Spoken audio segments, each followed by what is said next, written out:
2017년 경제 성장률이 3분기에서 그러니까 우리나라가 다른 나라보다 좀 빠른 속도로 경기 침체를 여름 이후에 벗어나고 있다 이런 뜻이 되는 거죠. 3분기 성장률이 우리가 1.4%예요. OECD 평균은 0.6% 두 배가 넘습니다.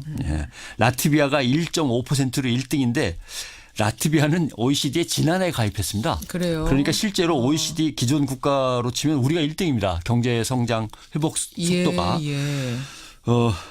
반가운 소식이긴 한데 문제는 부패 지수죠. 부패 지수. 한국 사회 부패 지수. 이거는 OECD 평균에 상당히 못 미칩니다. 그래요. 국제투명성기구 부패인식지수 조사 평가에 따르면 우리나라 점수는 53점입니다. OECD 국가 평균은 68점. 100점 만점에. 그렇게 따지는 겁니다. 그 정도밖에 안 됩니까? 아직도? 지금 경제 성장 회복 속도는 OECD 1등을 하고서 평균의 2배가 넘는데 부패 지수로 봐서는 평균이 68점인데 53점밖에 안 되는 거죠. 그러면 부패 지수를 평균까지라도 올리기만 한다면 GDP 성장은 지금보다 엄청나게 올라갈 수 있다는 얘기가 왜냐하면은 한국 사회 부패 방지 수준을 위한 어떤 그 조사 연구에서 부패를 방지하면은 경제가 얼마나 활성화되고 무역 비용이 얼마나 줄어드는가를 조사한 게 있습니다. 보면은 어떻게 두 개가 연결된가를 이제 제가 설명을 드리겠는데 부패가 사회에 넘치면 기업 활동이나 개인의 경제 활동에서 들어가지 않아도 될 비용이 추가로 들어갈 수밖에 없습니다. 당연히 그렇죠. 로비하는 데 들어간다든가 뇌물로 준다든가 뭐 또 문제가 발생하면 그거 해결 비용이 들어가야 되고 그러니까 국가의 자원을 골고루 나눠서 꼭 필요한 곳에 필요한 만큼의 돈이 들어가야 효과가 커지는데 부패가 만연하면은 필요 없는 돈이 필요 없는 곳에 들어가니까 국가 자원 배분이 왜곡되고 그걸 어쩔 수 없이 가격에 반영시켜서 사람들한테서 뜯어낸단 말이죠. 그러면 이제 국가 경쟁력이 떨어지는 거죠.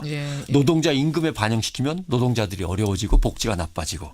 그래서 이런 부패가 집단적으로 행해지는 걸 렌트 시킹이라고 이제 흔히 얘기를 합니다. 렌트 시킹 이거 경제 시간에 배운 것 같긴 한데 정확히 뭐죠? 렌트 시킹? 지대추구라고 하는 건데 누가 갖고 있는 재산이 아닌데 국가의 공적인 재산인데 공급량은 한정돼 있는 거 아닙니까? 그렇죠. 그런데 이걸 사적인 집단이 슬그머니 가져가는 거죠. 기업이나 업자들이 생산적인 활동을 통해서 수익을 올리는 게 아니라 슬쩍 접근해서 로비나 뭐 편법을 써서 수익을 가져가는 거죠.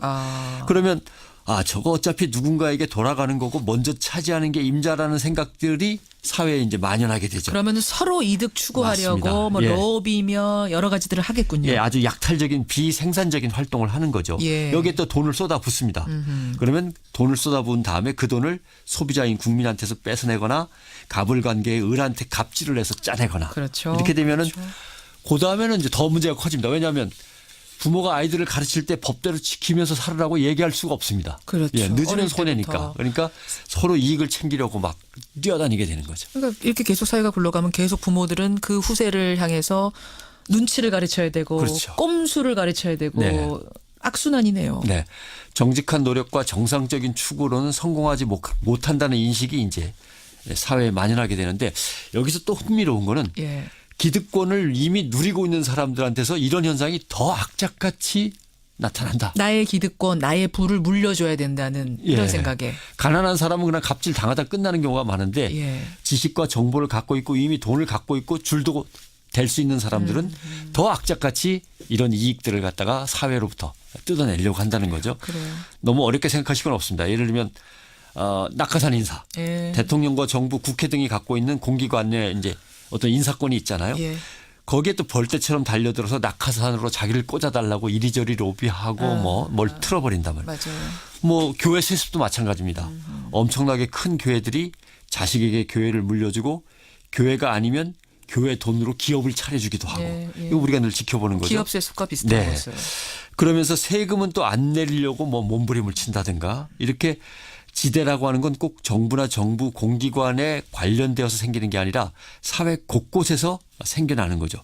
근데 이제 서민들은 정보도 없고 힘도 없고 네트워크도 없고 하니까 이런 사람들한테 늘 당하게 돼 있는 거죠. 구조상. 그래서 정부는 이런 행위들을 규제 또는 불법화해야 하는데 이걸 자꾸 늦추다 보면 더 문제가 생깁니다. 그래서 규제 개혁을 한다거나 또는 적폐청산을 한다거나 뭐 얘기가 나오면은 이쪽에서 뭐라 그러고 저쪽에서 뭐라 그러고 하다 보면 눈치 보다 보면은 결국은 서민들은 계속 박탈당하는 그런 일이 바로 이제 부패 청산과 경제 발전이 어떻게 물려있나를 갖다 설명하는 거죠.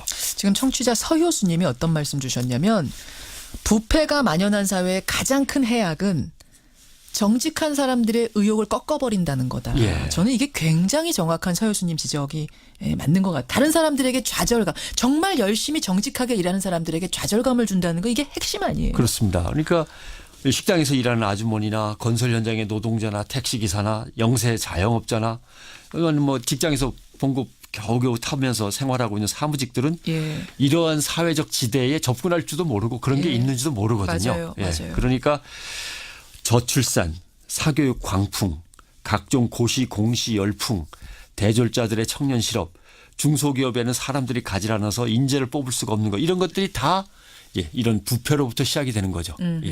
결국 많이 몰리고 많이 가진 사람들 쪽에 빨리 붙어야만 거기서 어떻게든 빌어먹고 살 수 있다는 생각이 만연하게 되니까 그렇죠. 또는 그렇지 않으면 애 낳지 말아야지 애를 어떻게 키우려고 그러냐 이런 좌절도 있고 해서 현재 우리가 지금 보고 있는 부패 청산의 흐름은 단기적으로는 정치적으로 좀 소란스러울지 모르지만 빨리 적폐를 청산하고 넘어가야 예. 경제 성장률이 다시 탄력을 받아서 올라갈 수 있다. 좋은 부분 지적해 주셨네요. 청취자 삐삐님 김영란법이 정착돼서 부패지수 낮췄으면 좋겠다 하셨는데 근데 김영란법이 큰 도둑들까지 잡을 수 있을 것인가 요거는 조금 의문이 들어요 사실. 일단 원칙적으로 주고받는 게 없어지는 걸 이제 사람들한테 머릿속에 심어놓고 예. 그다음에는 현실적으로 좀 조정을 해야 되겠죠. 그러게요. 네. 여기까지 변상욱 대기자 수고하셨습니다. 고맙습니다.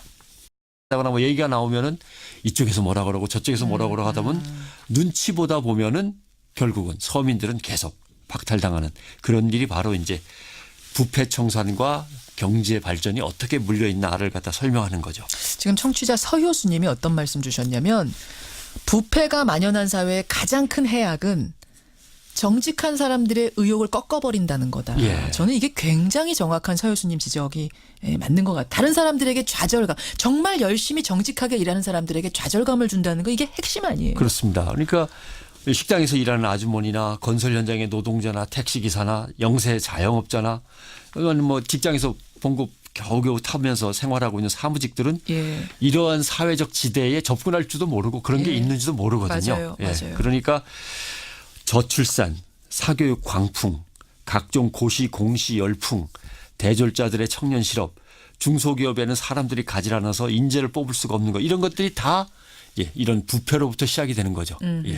결국 많이 몰리고 많이 가진 사람들 쪽에 빨리 붙어야만 거기서 어떻게든 빌어먹고 살 수 있다는 생각이 만연하게 되니까 2017년 경제 성장률이 3분기에서 그러니까 우리나라가 다른 나라보다 좀 빠른 속도로 경기 침체를 여름 이후에 벗어나고 있다 이런 뜻이 되는 거죠.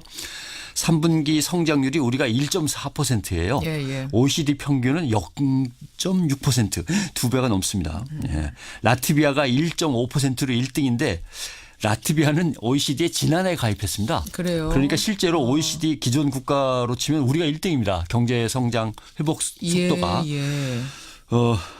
반가운 소식이긴 한데 문제는 부패 지수죠. 부패 지수. 한국 사회 부패 지수. 이거는 OECD 평균에 상당히 못 미칩니다. 그래요. 예.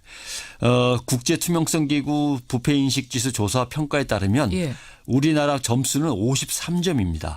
OECD 국가 평균은 68점. 100점 만점에. 예. 그렇게 따지는 그 겁니다. 정도밖에 안 됩니까? 아직도. 예. 지금 경제성장 회복 속도는 OECD 1등을 하고서 평균의 2배가 넘는데 부패 지수로 봐서는 평균이 68점인데 53점밖에 안 되는 거죠. 그러면 부패 지수를 평균까지라도 올리기만 한다면 GDP 성장은 지금보다 엄청나게 올라갈 수 있다는 얘기가 왜냐하면은 한국 사회 부패 방지 수준을 위한 어떤 그 조사 연구에서 부패를 방지하면은 경제가 얼마나 활성화되고 무역 비용이 얼마나 줄어드는가를 조사한 게 있습니다.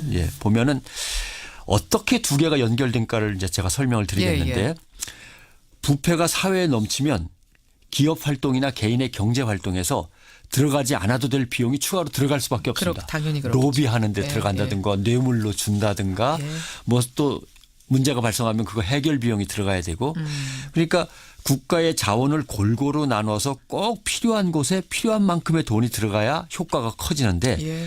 부패가 만연하면은 필요 없는 돈이 필요 없는 곳에 들어가니까 국가 자원 배분이 왜곡되고 예. 그걸 어쩔 수 없이 가격에 반영시켜서 사람들한테서 뜯어낸단 말이죠. 그러면 이제 국가 경쟁력이 떨어지는 거죠. 예. 노동자 임금에 반영시키면 노동자들이 어려워지고 복지가 나빠지고. 그래서 이런 부패가 집단적으로 행해지는 걸 렌트 시킹이라고 이제 흔히 얘기를 합니다. 렌트 시킹 이거 예. 경제 시간에 배운 것 같긴 한데 그러니까요. 예. 정확히 뭐죠? 렌트 시킹? 지대추구라고 하는 건데 누가 갖고 있는 재산이 아닌데 국가의 공적인 재산인데 예. 공급량은 한정돼 있는 거 아닙니까? 그렇죠. 그런데 이걸 사적인 집단이 슬그머니 가져가는 거죠. 어허. 기업이나 업자들이 생산적인 활동을 통해서 수익을 올리는 게 아니라 슬쩍 접근해서 로비나 뭐 편법을 써서 수익을 가져가는 거죠. 아. 그러면 저거 어차피 누군가에게 돌아가는 거고 먼저 차지하는 게 임자라는 생각들이 사회에 이제 만연하게 되죠. 그러면 서로 이득 추구하려고 맞습니다. 뭐 예. 로비며 여러 가지들을 하겠군요. 예, 아주 약탈적인 비생산적인 활동을 하는 거죠. 예. 여기에 또 돈을 쏟아붓습니다. 그러면 돈을 쏟아부은 다음에 그 돈을 소비자인 국민한테서 뺏어내거나 가불관계의 을한테 갑질을 해서 짜내거나 그렇죠. 이렇게 되면은 그렇죠. 그 다음에는 이제 더 문제가 커집니다. 왜냐하면 부모가 아이들을 가르칠 때 법대로 지키면서 살으라고 얘기할 수가 없습니다. 그렇죠. 예, 늦으면 어릴 손해니까. 때부터. 그러니까 서로 이익을 챙기려고 막 뛰어다니게 되는 거죠. 그러니까 이렇게 계속 사회가 굴러가면 계속 부모들은 그 후세를 향해서 눈치를 가르쳐야 되고 그렇죠. 꼼수를 가르쳐야 되고 네. 악순환이네요. 네. 정직한 노력과 정상적인 추구로는 성공하지 못한다는 인식이 이제 사회에 만연하게 되는데 여기서 또 흥미로운 거는 예. 기득권을 이미 누리고 있는 사람들한테서 이런 현상이 더 악착같이 나타난다. 나의 기득권, 나의 부를 물려줘야 된다는 이런 예. 생각에. 가난한 사람은 그냥 갑질 당하다 끝나는 경우가 많은데 예. 지식과 정보를 갖고 있고 이미 돈을 갖고 있고 줄도 될 수 있는 사람들은 더 악착같이 이런 이익들을 갖다가 사회로부터 뜯어내려고 한다는 거죠. 그래요. 너무 어렵게 생각하실 건 없습니다. 예를 들면 낙하산 인사, 예. 대통령과 정부, 국회 등이 갖고 있는 공기관의 이제 어떤 인사권이 있잖아요. 예. 거기에 또 벌떼처럼 달려들어서 낙하산으로 자기를 꽂아달라고 이리저리 로비하고 뭘 틀어버린단 말이에요. 맞아요. 뭐 교회 세습도 마찬가지입니다. 엄청나게 큰 교회들이 자식에게 교회를 물려주고 교회가 아니면 교회 돈으로 기업을 차려주기도 하고 예, 예. 이거 우리가 늘 지켜보는 거죠. 기업 세습과 비슷한 네. 거였어요. 그러면서 세금은 또 안 내리려고 뭐 몸부림을 친다든가 이렇게 지대라고 하는 건 꼭 정부나 정부 공기관에 관련되어서 생기는 게 아니라 사회 곳곳에서 생겨나는 거죠. 근데 이제 서민들은 정보도 없고 힘도 없고 네트워크도 없고 하니까 이런 사람들한테 늘 당하게 돼 있는 거죠. 구조상. 예, 예, 그래서 예. 정부는 이런 행위들을 규제 또는 불법화해야 하는데 이걸 자꾸 늦추다 보면 더 문제가 생깁니다. 그래서 규제 개혁을 한다거나 또는 적폐청산을 한다.